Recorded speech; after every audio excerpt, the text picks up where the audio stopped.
Hello. If the BJP is the dominant political force of the country today, it is RSS that acts as its ideological fount. When it was founded 100 years ago by Dr. Hedgewar, he would have never imagined that RSS would one day be the driving force behind India's polity. Nurtured over decades by several leaders, RSS remained a shadowy figure in the background until 2014, when Narendra Modi led BJP to a now famous victory. As BJP has strengthened its hold over politics, so has RSS risen in stature. It is now the world's biggest voluntary organization under the guidance of Sarsang Chalak Dr. Mohan Bhagwat. While Mohan Bhagwat is the spiritual guide, his second in command, Dattatreya Hosabale, has the organizational control. Mr. Hosabale has just returned from a tour of the United States and Europe. The trip was an outreach to the global community as well as to the NRI community. We are talking to Mr. Hosabale today on his worldviews and the controversies that seem to surround RSS. Dattatreya Hosabale ji, welcome to PTI's podcast. With your permission, I'll call you Datta ji, if that's okay. Most welcome, and welcome to this place, and also very happy to see you. Namaste. Thank you, namaste. We are at the RSS headquarters in Delhi. Delhi, yeah. In Delhi, not Nagpur, of course. You have just returned from a trip to the United States and two countries in the US, in Europe. And the intention was to remove some misconceptions that the Western world might have about RSS. What did you achieve in this trip? Are you happy with the outcome? Sure. That way I have been visiting the Western countries to meet the Hindu community and also to address the Hindu same-sex and people in the past. Barring one or two times, there was generally I was talking to people from Indian origin and Hindu community people. This time, as part of our global outreach efforts in the backdrop of centenary year of RSS, we thought of meeting people who are local people and who are influential in various segments of society like academics, policymakers, and many other such people. So, two invitations were there for me. One from Stanford University faculty. There is an organization called Global Scientific Innovation Forum. And another is Hudson Institute of Washington, D.C. So this gave me an opportunity to go to some other places also and meet people. I had the opportunity of interacting with some academicians, think tank people, thought leaders, including a Nobel laureate in Stanford, and some people from the Congress, among congressmen. So that gave me an opportunity to explain what RSS is and what its philosophy and how we are civilizationally inspired by India's ancient culture and spiritual message to the world. So you spoke to a lot of non-Indians. What was the main concern of the Western world that came across that you could address? The one concern I felt is that technology is fast growing, no doubt. AI is going to become the order of the day. But how we are going to manage with cultural issues? What will happen to human society? How will be the relations between humans? And another concern was environment. I felt we should address that. And India is eminently capable of addressing these issues because of her experience in the past. So what kind of questions did they ask you about RSS, about RSS's background and whatever misconceptions that you think exist? See, one thing is either misconception or ignorance. Okay. So they had no idea what RSS is doing. And many times whatever they have heard is through some media, some people itself. And those who have visited India, they have had the opinion about RSS on the basis of the some media news here because they have not interacted, barring one or two, they have not interacted with any RSS person per se. So that's why misconception and ignorance both were there. And they humbly accepted, we don't know. And some people thought that we are some anti-Muslim, anti-minority, Supremacist organization. Syrian supremacist. So all these things they had that. So I said, see, we are a volunteer-based, volunteer-driven organization to create human social capital and those who engage themselves in community service and national service. Yes. And this is our track record for 100 years. Right. And that is why the people of RSS have come to occupied the center stage of the Indian public life. So, and they have created many civil institutions for the nation building activity. So this I have explained, and it has gone well. Okay. Gone well in the sense they took interest and they asked questions again on the basis of that substitutes. Yeah. The perception that RSS is anti-Muslim exists in India also among a certain segment of society. We'll come to that later, but I want to stay in the United States for the time being. You were there last in 2018, and this was you were visiting United States after a long 8 period. years. 8 years. In that period, I mean, you have seen the growth of the Indian diaspora. They are, extremely wealthy. They occupy positions of influence and power. They are at the top in technology, medical, legal profession, and everything. But at the same time, do you get the sense, and has it been told to you, that the diaspora continues to be divided along regional, language, caste lines?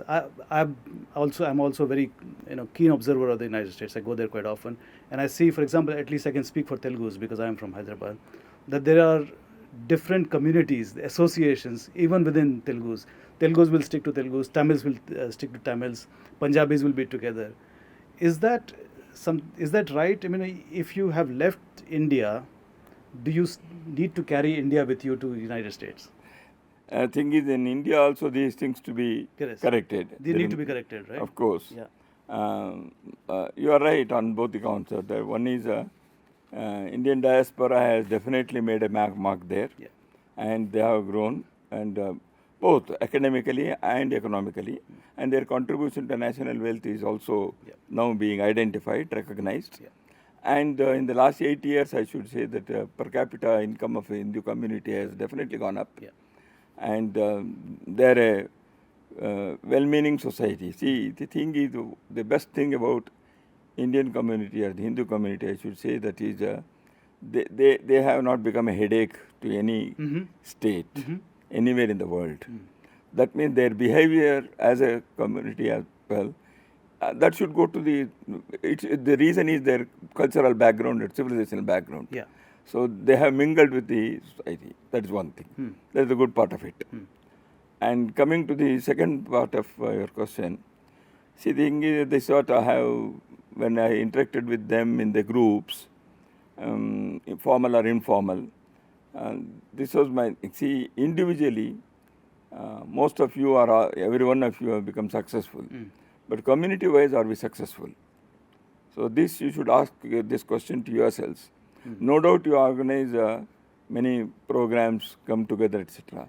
But at the same time, so the differences and because of diversities should not make us weak as a united community. Correct. So are you disappointed then that we end up creating a mini Telangana, mini Tamil Nadu, mini Andhra, and I am a major a India? person with hopes.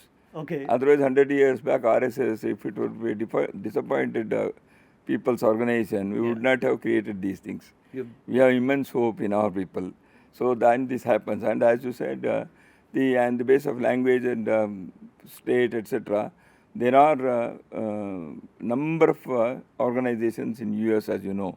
But the thing is, what the 2-3 things that we have been trying to do is, one, number one, the Swayam Sevaks of RSS from India, they have tried to create Swayam Sevak like organization in the name of HSS, Hindu Swayam Sevak Sangh, in those cities. And that is why when they come to Sangha Shakha there also, so the differences are disappearing. Okay. So that is one thing which we have tried to. The bottom line is that we belong to one culture, one background. This is one thing. Secondly, one more thing is that we should learn to working together separately. That's interesting. Nice. So this thing I have stressed everywhere. Working together separately. This you should follow. Yeah. So you can work in autonomously for whatever cause you have taken up in your forum, organization, association, etc. But at the same time, how to work together? Once in a way, you do some events together. Yeah. You have some mutual help. Not only when there is some pandemic, etc. Even in ordinary days. So this I think was well received, and they are trying to do it now. How many people would be there in the HSS? Would you say what is the strength of HSS? Yes, they I think 175 1,000. shakas are there 175 shakas are there. in US. Okay. Yeah. And They are having good numbers. The membership is not there as okay. it is in India also. Yeah. Yeah. So they are, I think I should say, they are reaching around 500,000 people. Okay. Would you then say that the best way to remove all the differences that Indians have when they go or they continue with the differences would be for all of them to come together under the RSS umbrella? See, all of them cannot come under HSS or whatever it is. See, it is impractical. But the thing is, it can have that influence. And this, that is working together separately, what I said, once in a way, the people from the Indian origin, there may be second generation, third generation people there. But their attachment, cultural attachment is to these things. So they can have joint programs, etc.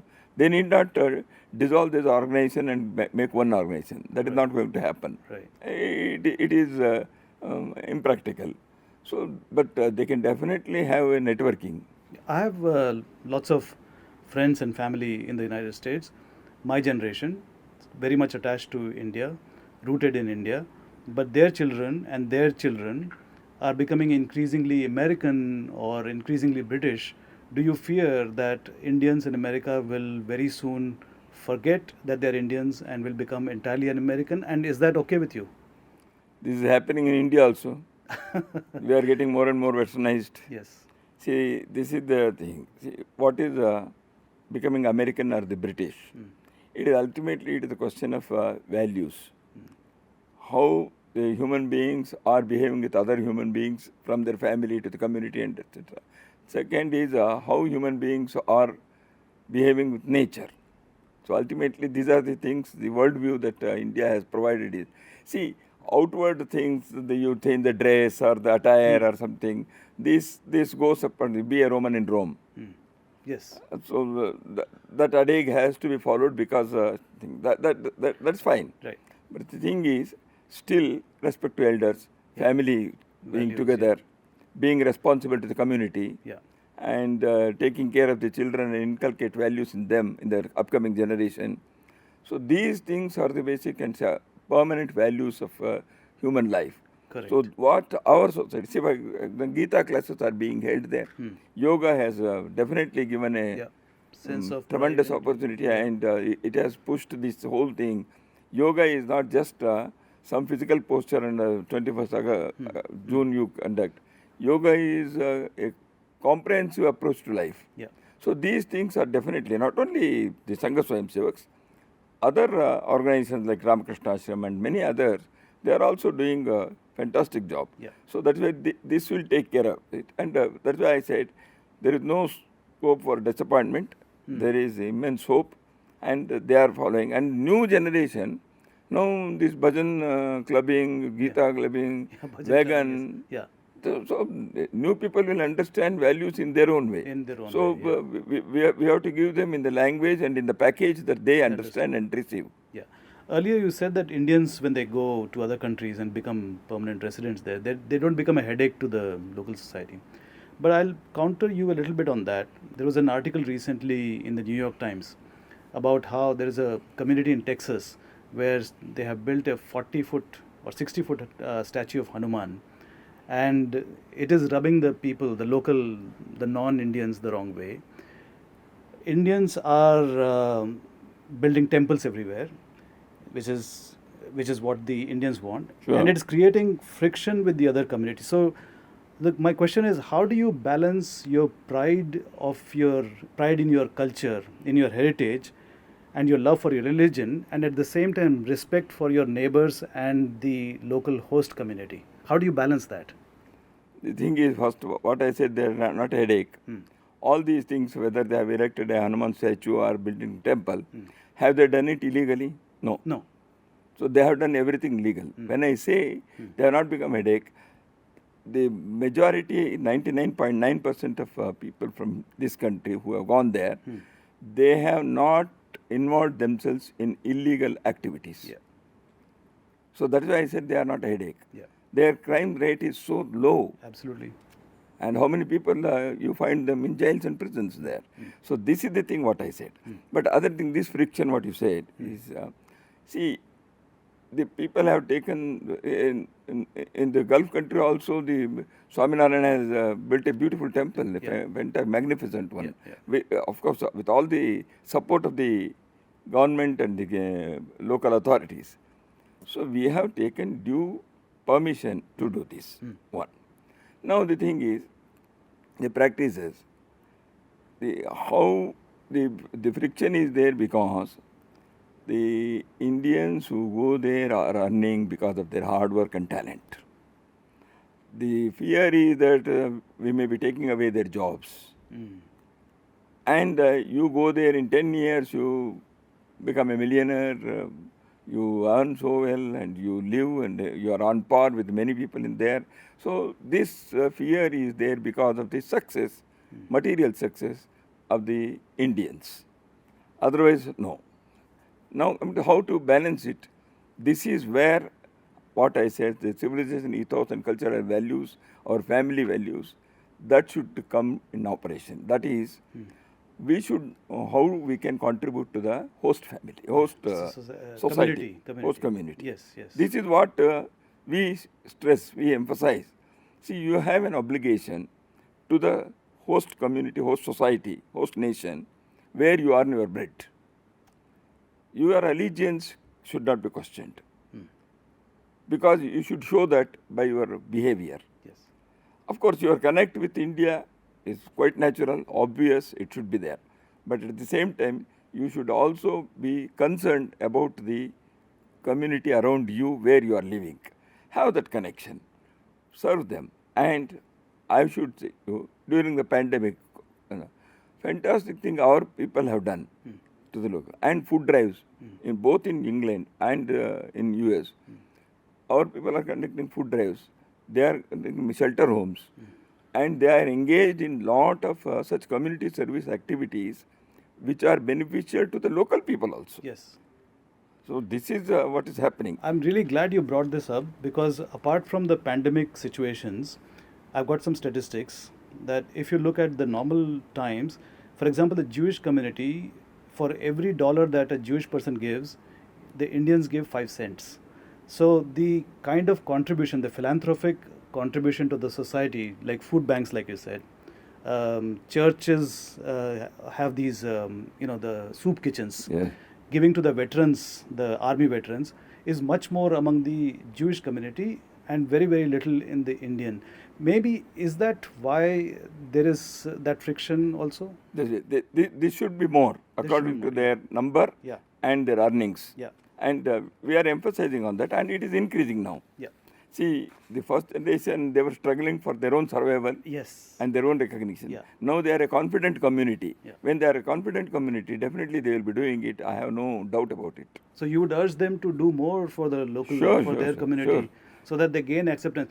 Because we don't want to end up with a situation where the US government says that Indians are no longer welcome. H-1B visa holders can go back. That I will statement cancel the which green. the President has endorsed, that did not go well. And Indians in most part of the Western countries, particularly in sizable number where they are there in UK and US, they are very much inclined to do something for the local community. This is what I have seen.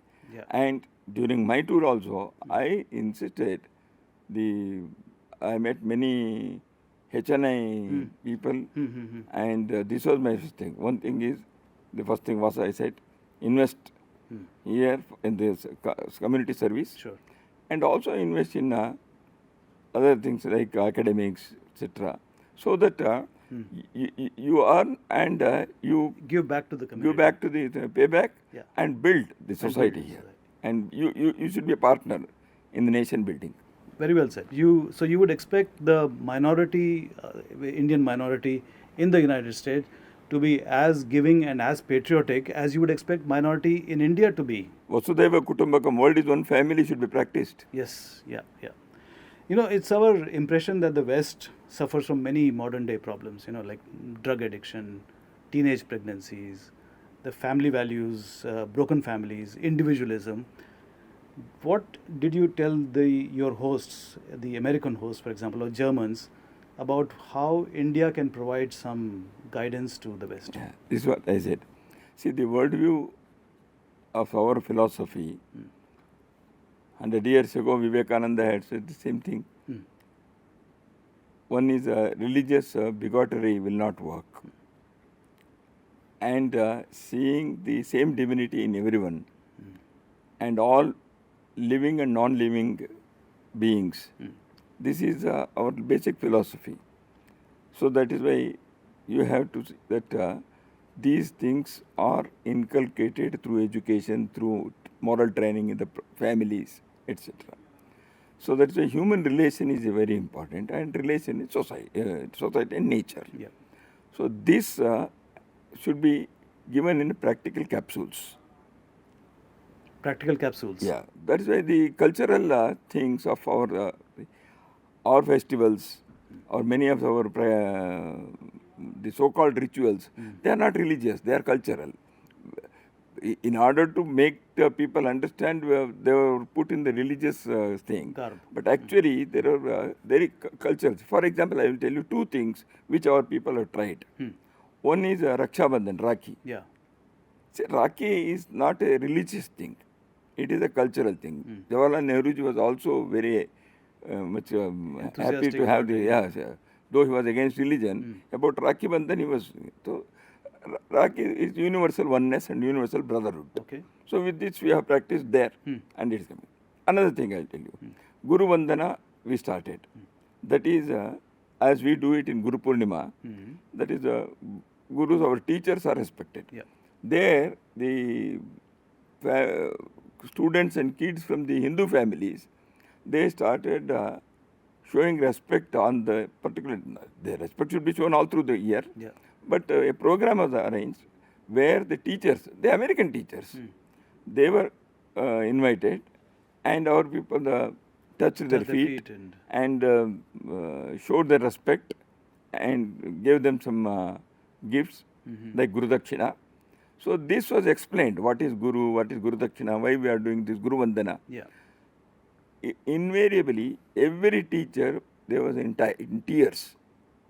To get that respect from the students. And the concept that we said, that Guru is not just for the school 3 years or 4 years. You are our teacher for whole life. This is how we take it. Yeah. Guru is for whole life. So this was explained to them. So they understood this is a fantastic thing. Sure. So these, through these capsules, what I said, definitely you can spread the cultural values of Bharat. Practical capsules that you talked about. Yeah, nice. Yeah, it's also not fair to say that the entire Western civilization is decadent. Not. And we are the best and they are the worst. No. This is supremacy. We should not always say we are the best and they are struggling. Yeah. See, there are a lot of things we can learn from them. Yeah, I was going to ask you, what can we learn from them? For example, let me just give me 10 seconds. I can think of a dozen things that we can learn from them. Discipline on the roads, for example, cleanliness, respect for our fellow beings. I mean, we agree or not, I believe that we don't treat our people who are below us in social strata very well. Dignity of labor. Dignity of labor, which they do. Yeah. Are these things that we can learn from them? Definitely. See, all these dozen things what you mentioned, perfectly right. See, thing is, one thing I should say, this cleanliness and the public this thing discipline happening and in on the roads, for example. yeah, garbage, etc. Yeah. Unfortunately, in both England and America, the thing is slowly there is a decline. Yeah. They are also worried about it. Yes. When I said about citizenship qualities, civic sense, they said we also want it. That's what in England they said, and it's true also. See, the thing is slowly the family values within British society also, it is not as it was in the past. So that's why they are also losing it. They are also worried about it. That's why when I mentioned this, they said these are all universal things, what you have told. Yeah. So whether it is a family values or citizenship qualities or social harmony, social cohesion, these things are the universal issues now. But coming back to the learning part of it, certainly, see, they have also built a society, a nation on certain values. Definitely there are things to learn from them. 100 years ago, Vivekananda also, when he was asked the question, what is there for us to learn from them? He said, organization. We are not good in building institutions and organizations. And they have done it. We should learn from them. He had told them. So, not only organization, even, see, as you said, see, respecting elders. And people who are pedestrians, the people who are driving a vehicle. So, generally people here in India, we think that the bigger the vehicle, the road belongs to them. Yeah, the others are all mosquitoes that need to be so they should change. They should change. So these public etiquettes. How do we change though? How do we change it? See, more and more exposure. See, you and I understood why, because you have seen the West. So more people should get exposed to these realities. So this is the thing. And it can be. See, for example, Swachhata program was given by Prime Minister here 10 years ago. So whether it has gone well or not, it has gone well. Yeah. But it may take time because we have a 100 years old or 1,000-year-old disease. It cannot be cured in 10 years. There is awareness now that there should be cleanliness, but I don't think it has made much difference on the ground. See, we have many other things also. Yeah. Certain other problems in the society. Yeah. Of course, we can discuss this. But we have to see that these things are inculcated through in our educational campuses, in the families and in the localities. See, the RWA, for example, in Delhi like cities. Which, why Indore can be clean? Or Coimbatore. Mysore. Yeah. So this awareness has to be created and responsibility towards our environment, etc. That has to be inculcated. Yeah. We can achieve, but it may take time. And the leadership. I am not telling the leadership only the political leadership. Political leadership, of course, yes. The others. No, teachers, parents, community leaders. Community leaders. Companies. Yes, and people who run the temples who run the factories. See, we have to have this awareness. Yeah. Now, I think we should come back to India now. We've been in the US for too long. But before we come back... Your visa time is over? I think so. My passport is in your hand. Just one last question about the US. You said there are about 500,000 people who are members of the HSS. What is your expectation? What number would you like to see in, let us say, 10 years? It is for them. We are not doing it. But you must be promoting... No, thing is, I'll tell you. Once in a way, they come to India and they have the program together. Yeah. People, HSS people in different countries are having their own organizations. They are created according to the law of the land in those countries. So we don't operate through them and we are not guiding them or anything. Only thing is when they invite us, we go and discuss and talk. They are independent organizations. They have to fix the targets and achieve it in their own way. So that's why I don't know what is their future plans, etc. Because that is not my organizational activity. But you'll be But happy. definitely, there is a umbilical cord relation. Because recently in Hyderabad, which is your town, there was a Vishwa Sangha Shibir, and 5 days from 71 countries, the families connected with the Hindu Swayamsevak Sangh in those countries, they had come and they stayed on the campus for 4 days. Yeah. And there was a public program also. So there they discussed about many of these things. What we can do for the host country, what we can learn from them. Okay. And how our upcoming generation should have the cultural roots, but we may live there. You make your living there, but live a better life with the local people. Sure. So these things were discussed. Okay, nice. So you'd be happy with, let's say, 1 million people in 5 years from now? 1 million members? Would that? How many more people will be going to India? That depends. Whether American government allows the Indians there, etc., they come back. So that's why the number is now, we can't say. We can't say. So if the government policy changes, Yeah. or if they are ready to accept more people will go, then million will come less. If many people are sent back, the million will be a good number. Yeah. I hope they don't get sent back. They don't want anybody's lives to be uprooted. I have a philosophical question. It's about spirituality and science. You have often talked about the two. RSS is a spiritual organization. But there is a contradiction with science, because science says that it does not believe in the existence of God unless it is proven with laws of physics. That's not proven yet. So do you see any contradiction in how, I mean, RSS is a proponent of science. You yourself were at this conference on AI in Stanford University. How does that fit? See, RSS is a spiritually charged, spiritually inspired organization. Thing is, ultimately, science has many different dimensions. What you are stressing is material science. Social science is also there. Right. There is spiritual science is also there. Okay. So that's why science is not one thing. You get the example of God, but many scientists believe in God. Sure. I think majority of the scientists believe in God. They go to temples. And most of the scientists of India, they believe in God. They prayed Balaji before the Launching space satellite, etc. Yeah. So nobody has questioned anywhere in the world why they are doing it, outside people, because they believe is belief. Faith is a faith. But science, I should say, it is not just proving whether the glass is seen, that's why there is a glass. God is not seen, that is why. Seen means being experienced. Seen means it is to be proved. It is a systematic thing. And if a thing is done systematically and it gives the result, if it's proved, it is science. See, for example, RSS activity, Shaka, is a science. Okay. In that sense, the thing is, you do this, it will happen. So this we have seen here. You bring people together every day. Yeah. And see that some patriotic values you try to inculcate, and they forget their caste feelings. So this we had, and we have proved it. Yeah. And this methodology of RSS can work in any community in anywhere in the world.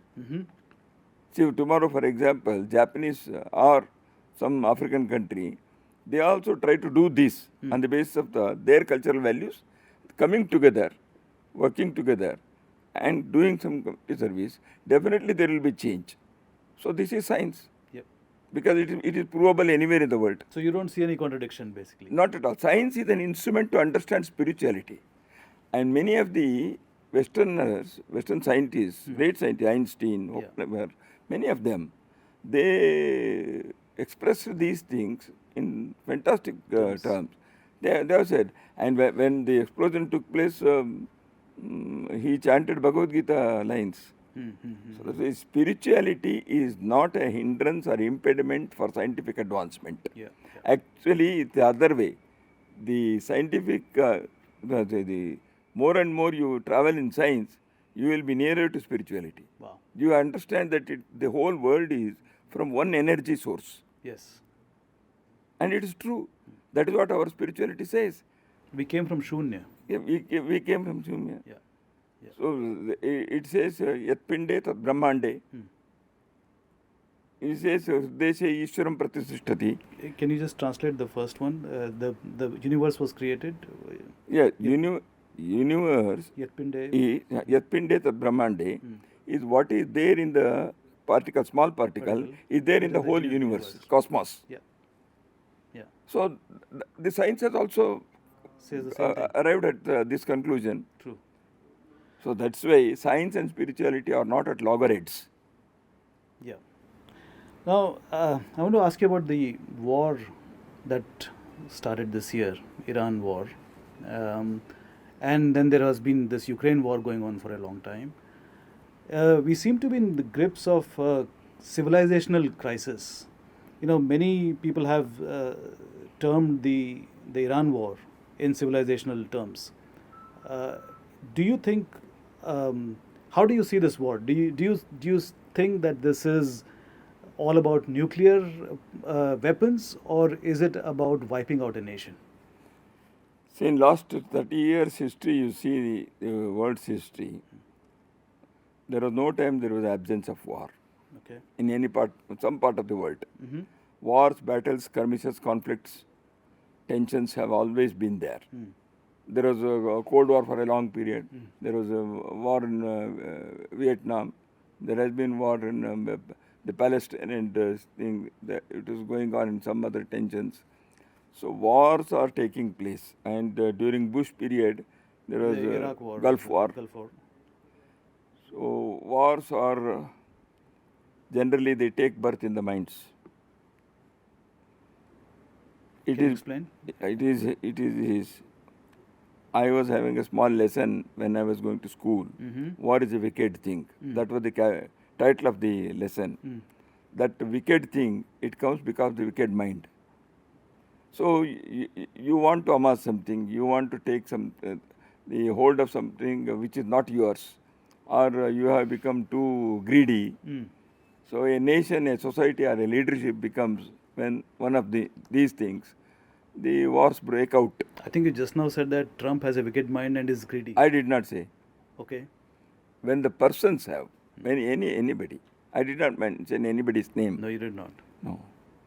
So, but the thing is, a nation also, the arrogance of a nation also can be possible. It is not only individuals. So that's why these things create wars.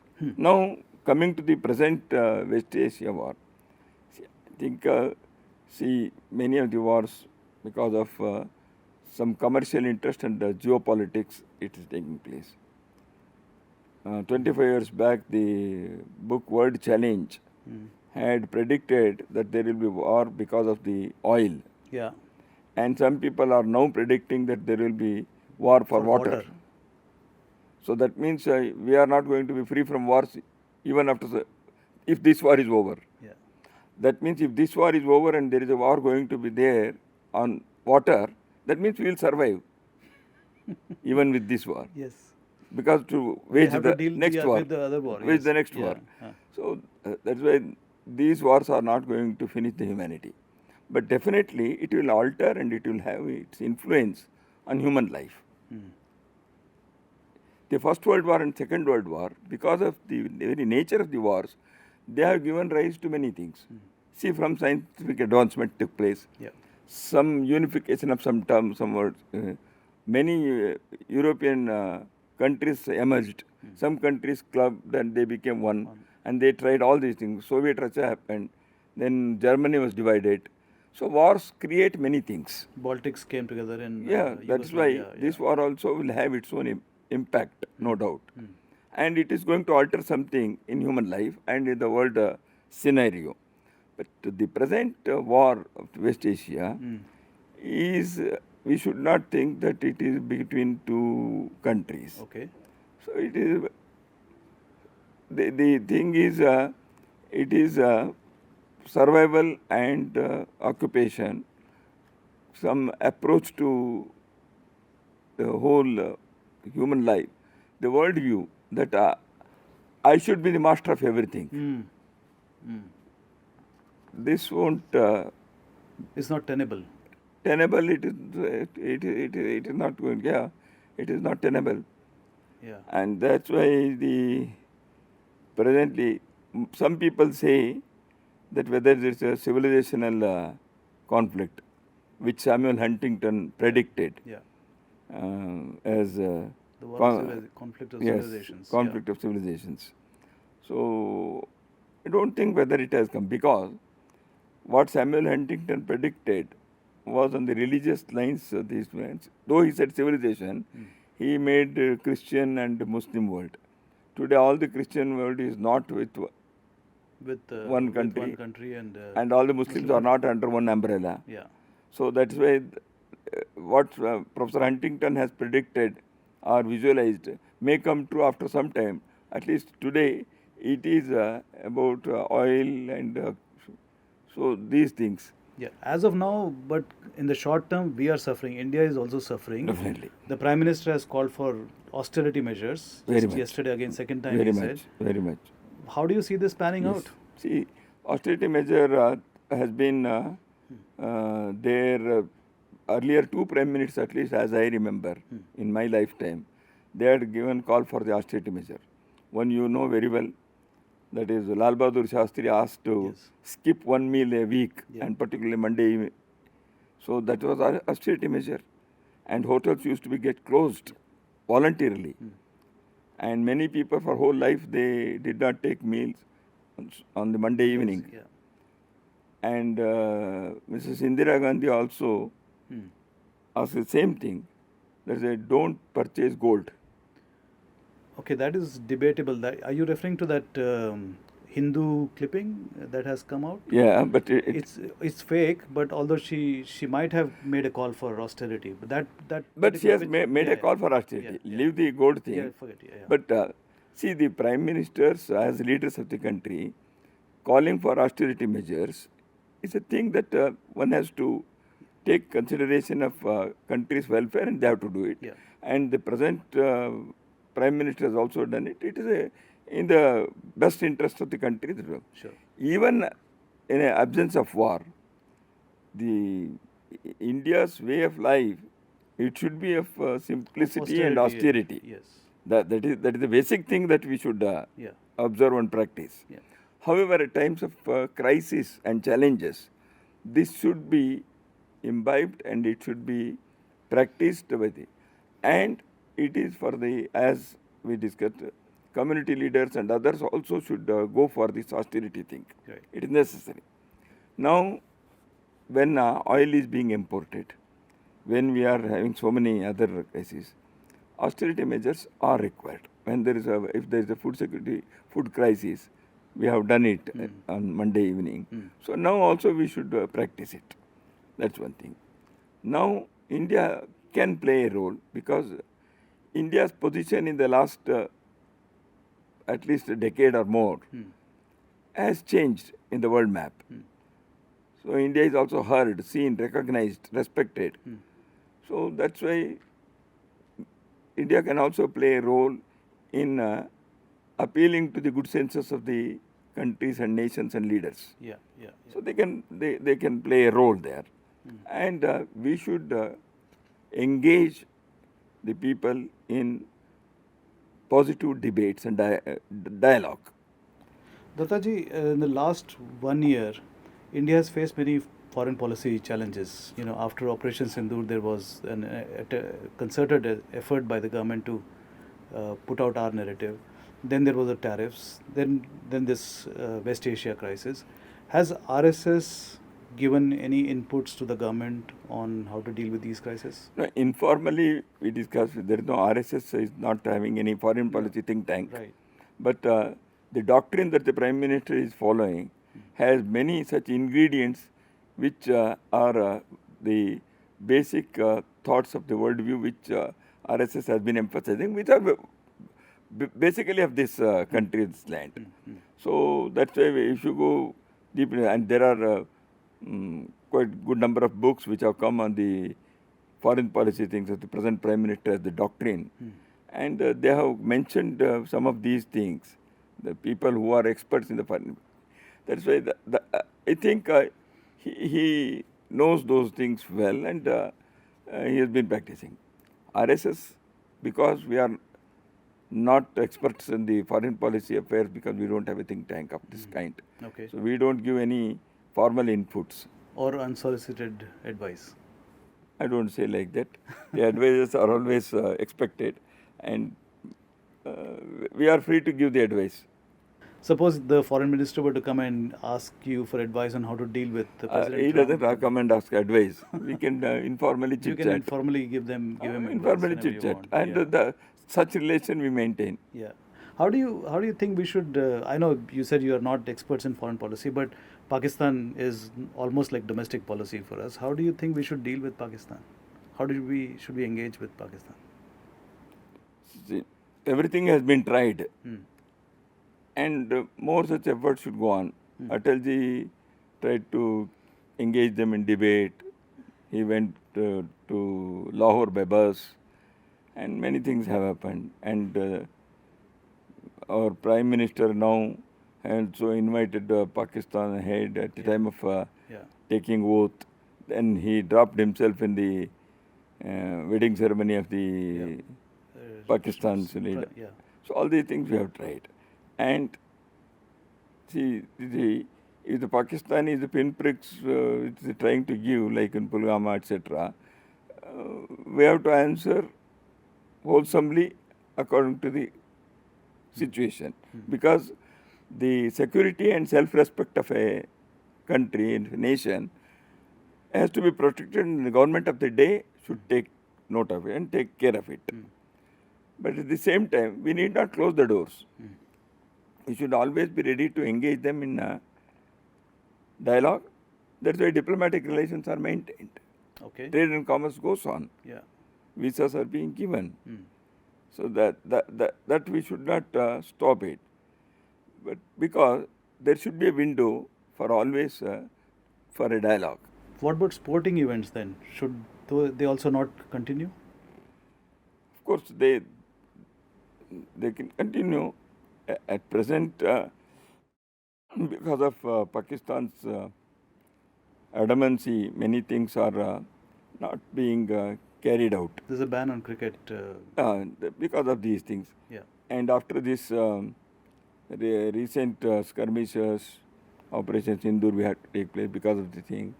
Right from, you see, the relation, I should say, the turning point was 26 November, Kasab incident and the Mumbai incident. Yeah.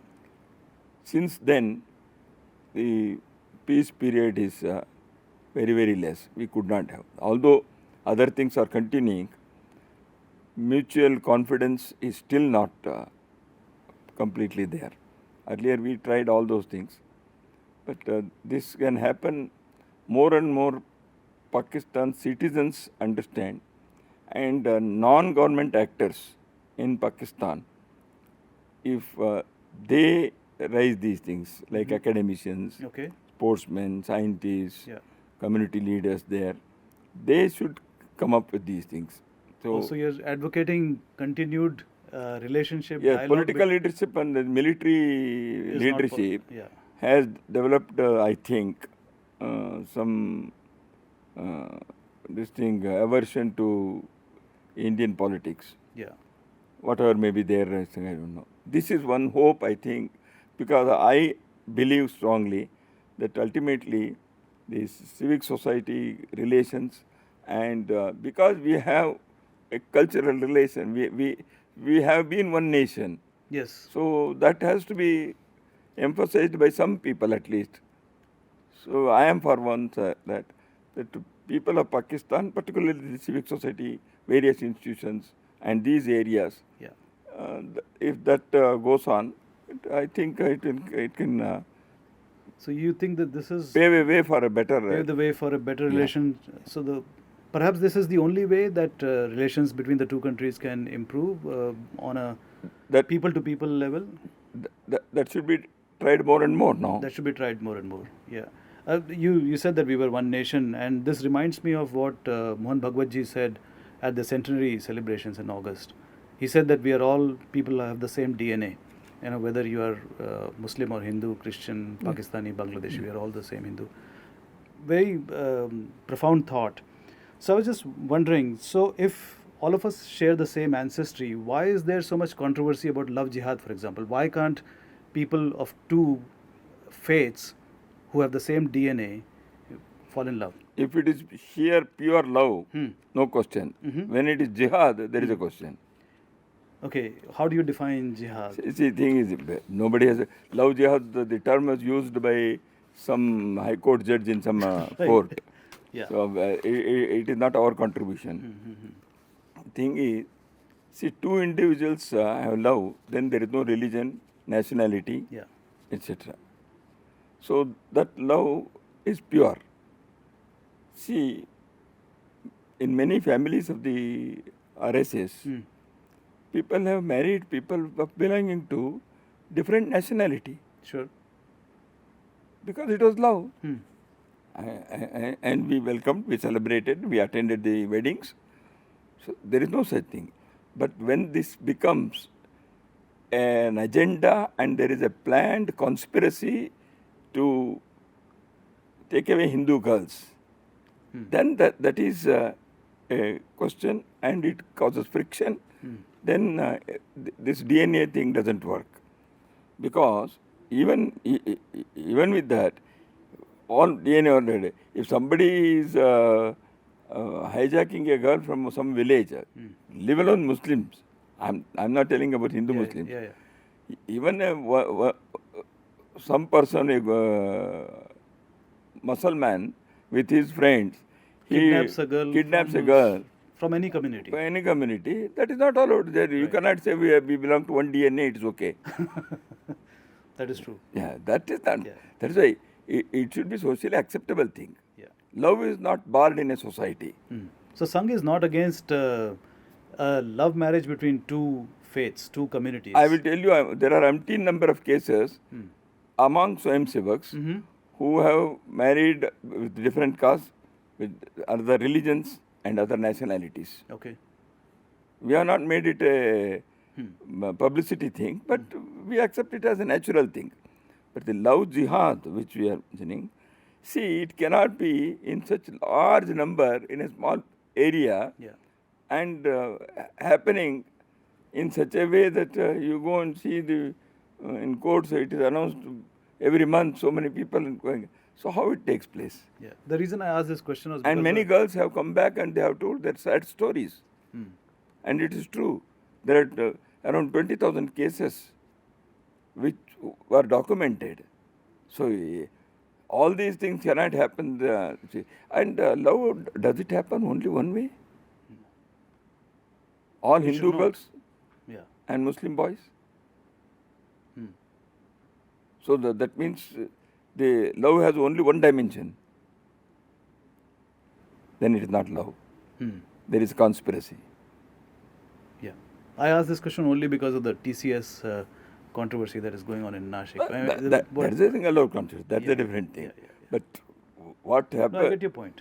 I get your point. The one other statement that Bhagwatji had made, which I found a little disturbing, he said that Hindus should have more children. Yeah. But then it is against or at Andhra Pradesh Chief Minister has also said. Yes, that doesn't make. I don't know if it is right or wrong. I want to know from you. Do you think it's good to have more children? So then your disagreement should be with him also.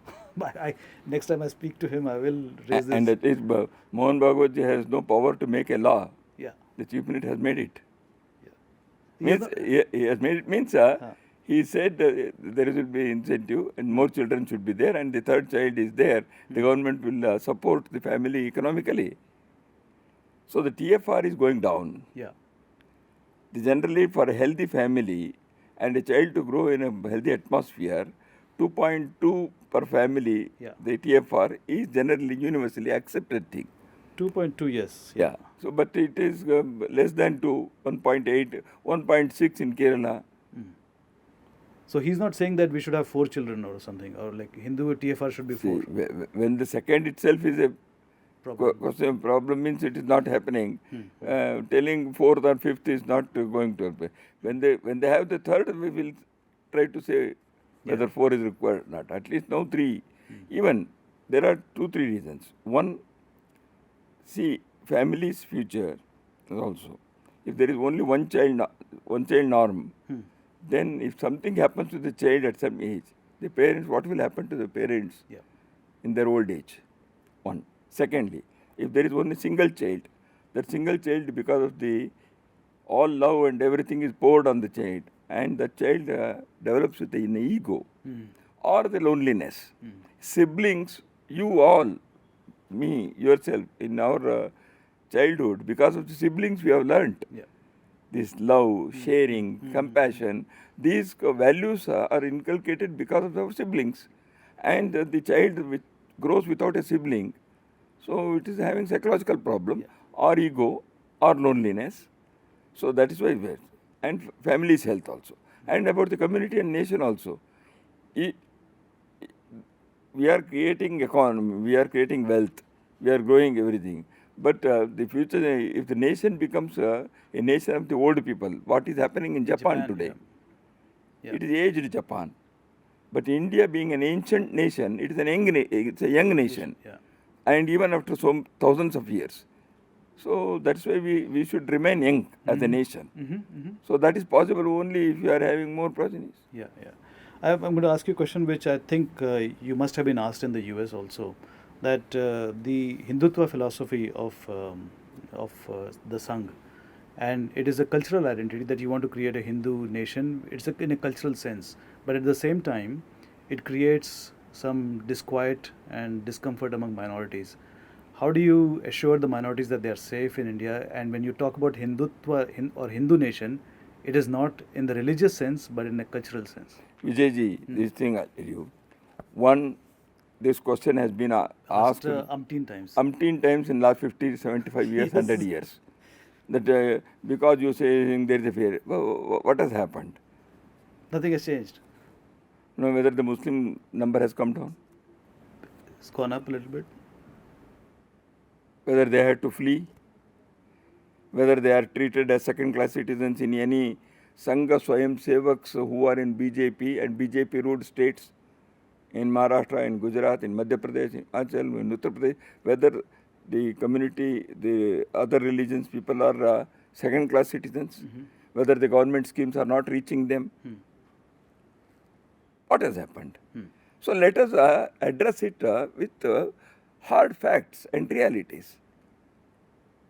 See, the thing is, unnecessarily fear is being created among that society by repeatedly raising this question by the people in the media and other places.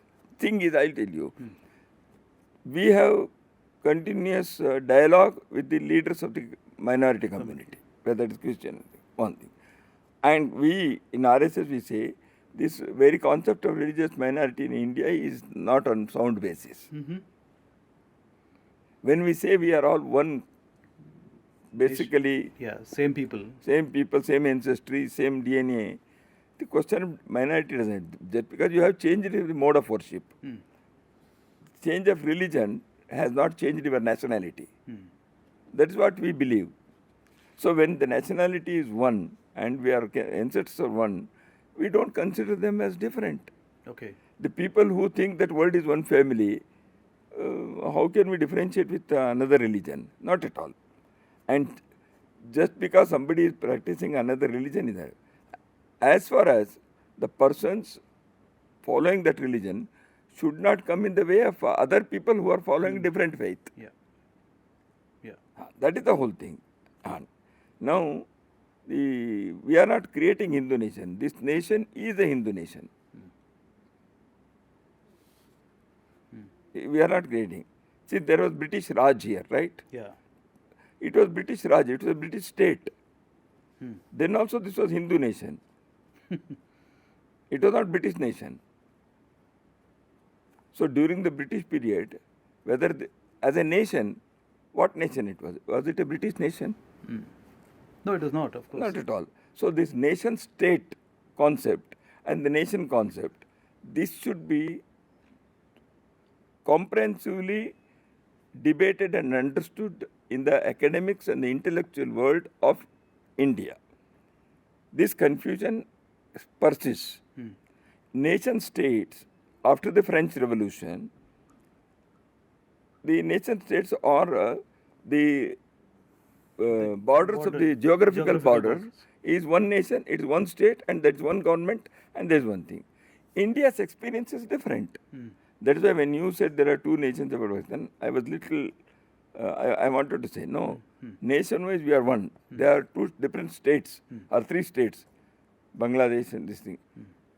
Till 47 we are, so nation cannot be divided like that.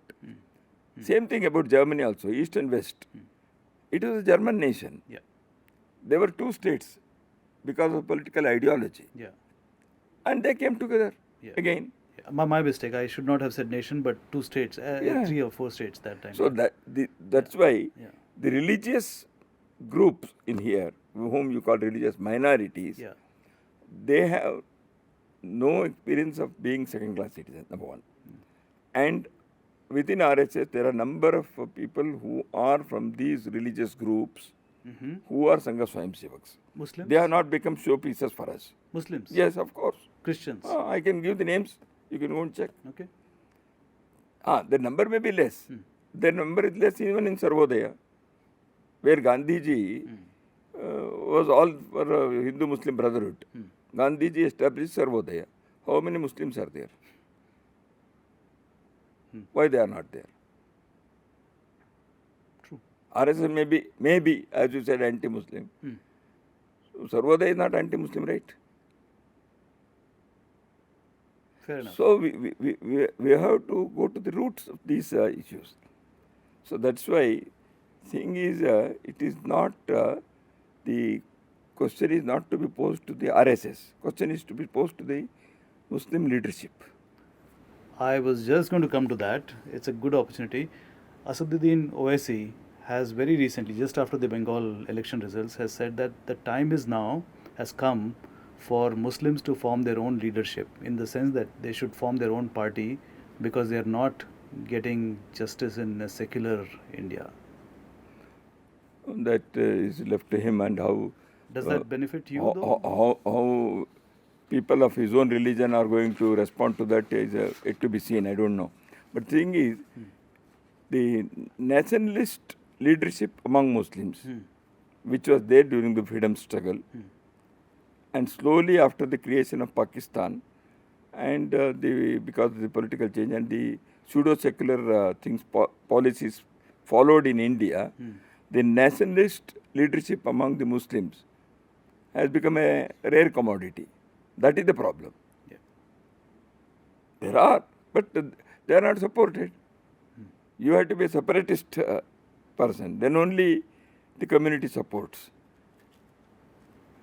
So you don't think there's a need, as OIC says, there's no need for the Muslims to have their own leadership. They can... Leadership, right. See, every community can have that leadership. Political parties need not be on the basis of religions. Need not be or should not be? See, the Indian Constitution permits any combination. That is why I cannot say it should not be a thing.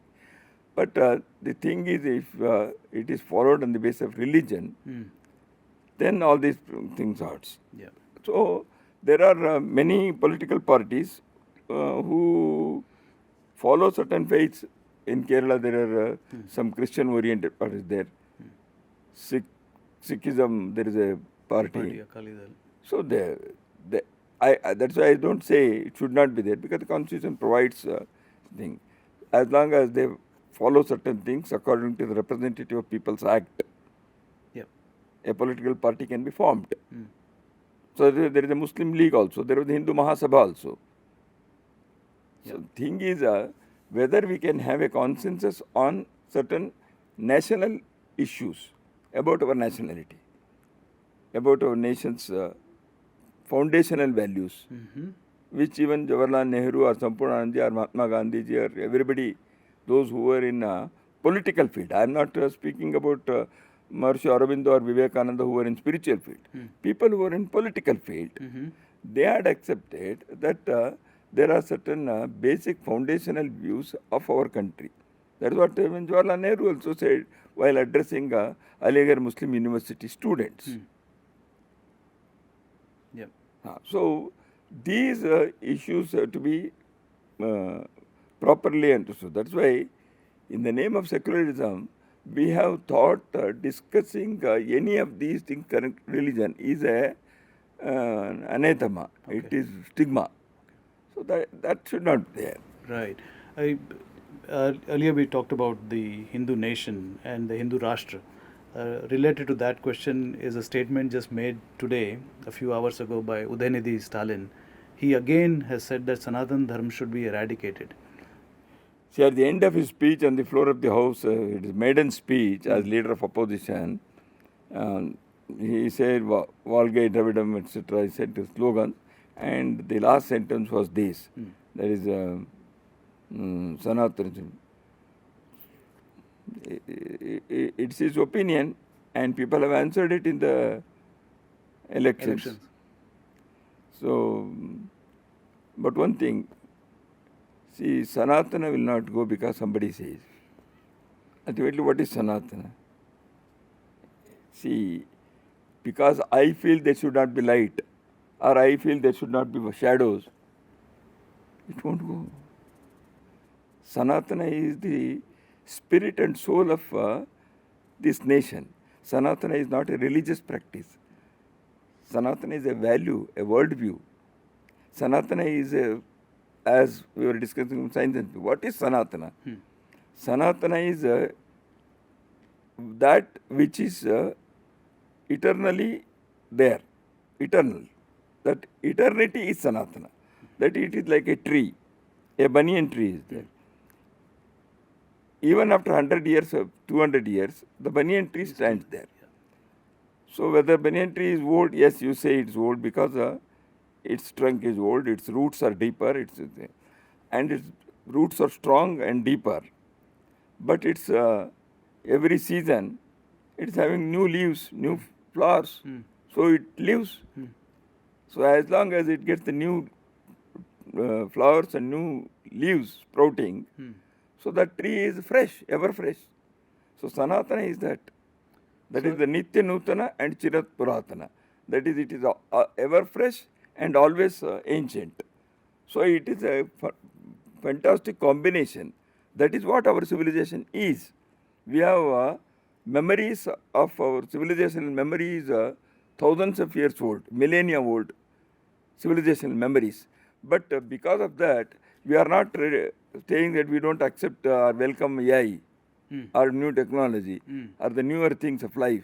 We welcome, we cherish, we enjoy, we celebrate. So that is Sanatana, and which this gentleman is also doing.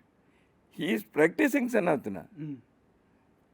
Thing is, what is Sanatana? Unfortunately, he might not have understood it. I see. So Sanatana is... he thinks Sanatana is upper caste. Maybe. I don't know. I have not met him. But it is for everybody. It is for the whole world. Yeah. Yeah. Maharishi Aurobindo said Sanatana is the nationality of this country. This is what Maharishi Aurobindo said in his Uttarpada speech. That's why Sanatana is the basis, and it expresses through, for example, the Hindu values, the truth and the eternal principles which Sanatana is manifested, expressed in the Hindu values. Okay. I have a question about the Bengal elections. Spectacular results. No one expected it. At least the journalists who claim to know everything did not expect it. How much role did the Swayamsevaks have in the victory of BJP? As citizens, they did everything. Okay. As belonging to a particular philosophy which we have been propagating and trying to live up. Yes, our Swayamsevaks have been at the receiving end for quite number of years. Earlier during the communist regime and then the TMC regime. So because what we were doing has been legal, constitutionally right thing we have been doing like we are doing in any other part of the country. But Swayamsevaks, because they were saying about this Sanatana, Hindu, etc. And also they were conducting shakas, creating patriotic nationalist people. So a lot of hurdles and attacks and so many actions were being taken by government or government supported or the party supported things. So our people have suffered, and it was a struggle. It was a struggle not by only Swayamsevaks, it was a struggle by the entire Hindu society. So that's why every Hindu voter became a Hindu worker in Bengal. So that is why this it was a civilizational question, and the results were, as you said, it was unprecedented, unexpected, such thing. It was a Spectacular. tsunami, all Yeah. these things. Yeah. It is true. So because when you are pushed to the wall, you are going to hit back. Is it true that the Swayamsevaks came out in large numbers and provided security or reassurance to the That voters? we have tried to our best of our strength and capacity. We have done it in the post-poll violence in 5 years back. Yeah. When there was a thing. I myself had visited 2-3 places where things were going. See, Sangha Swayamsevaks are not we are not an army. We, out of our the love for society and spirit for community service, our people have also rallied the other people who are like-minded, who want to do something. And that is why, of course, we try to provide safety and security to the suffering people wherever it happens. Okay. Tataji, something unusual. Including some people who may not be our organization people, Okay. who may not be even Hindus. Many a time that also may happen. Right. In the last few years, we have seen that many of the BJP-ruled chief ministers, chief ministers, have not been from RSS. Suvendu Adhikari is one, Samrat Chaudhary, Himanta Biswa Sarma. Does that bother you, or does that give you great pleasure that more chief ministers are coming into RSS fold? And I'm happy BJP is growing, Yeah. and that means it is accepted. Of course, they understand the RSS also slowly. Yeah. There is no problem. Of course And they understand. even in RSS also, new people come, no? Yeah. Not necessarily everybody joins RSS only when they are school kids. Right. There are many people who join the RSS at the later age. So would you encourage these three chief ministers to join RSS? See, they are as good as in RSS because they are in the ideological family of the RSS. True. So they don't necessarily have to formally sign the membership form. There is no formal membership at all in RSS. Even I have not taken a formal membership. The RSS is a family setup thing. So that is why here, whoever enters the family, a daughter-in-law who comes into the family need not fill a form. She naturally becomes one of the family. I don't know if Suvendu Adhikari would like to be called daughter-in-law. More like a He is a son-in-law. proud son. Proud son, a prodigal son who has returned after a long absence. Yeah. Dadaji, I am going to ask you a very personal question. I know you suffered greatly during emergency time. Can you just tell us how it reshaped your thinking? I think those days are over now. And of course, the lessons of emergency should be told to the every generation. And people who have not seen emergency, who have not seen, we have not seen the freedom struggle. So we were told how it was, and umpty number of books have come. And it is also told as a part of curriculum. And the emergency also should be included in some way or the other in the curriculum, because it was the darkest period of the democracy in independent India. Yeah. So that's why it should be told to the people. And how the fundamental rights were suspended and what happened. So these things, many of the today's generation, people, they don't know. So that should be told. And the suffering part of it, of course, it was there in the lockups and jails in many parts of the country. That has been repeatedly explained. I don't want to elaborate on that.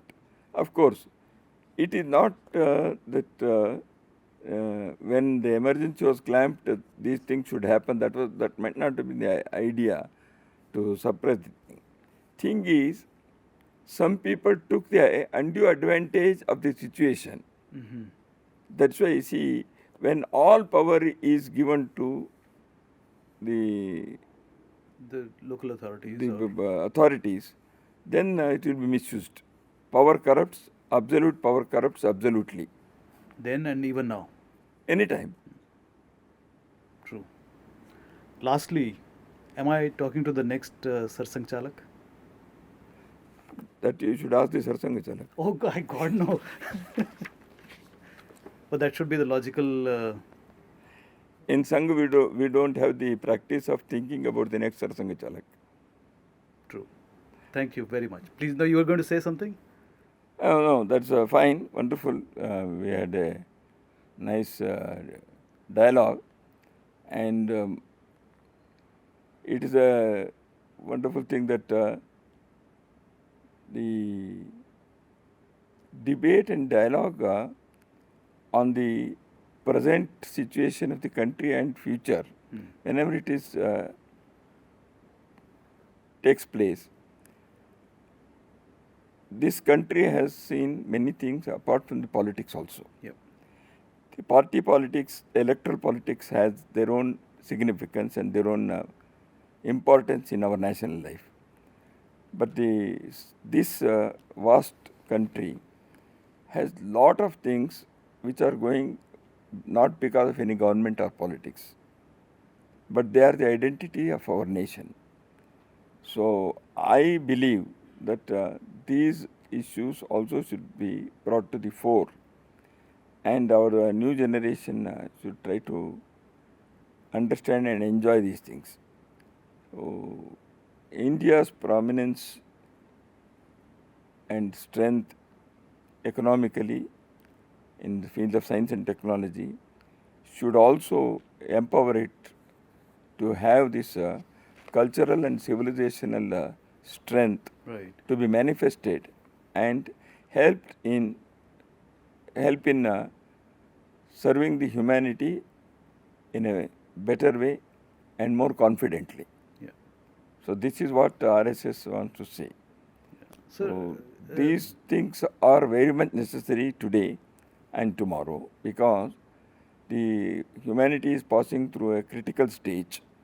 So that is why the good forces within a country, within a society, good forces elsewhere in the world, well-meaning people, they have to come together, because human values are eternal and they are common. They are universal. So we all should try to see that they are supported, they are flourished, they are practiced. So this is what RSS thinks and tries to communicate, convey to the whole country and world. Namaskar. Sure. You know, your days are very busy. You don't have time to reflect on the past.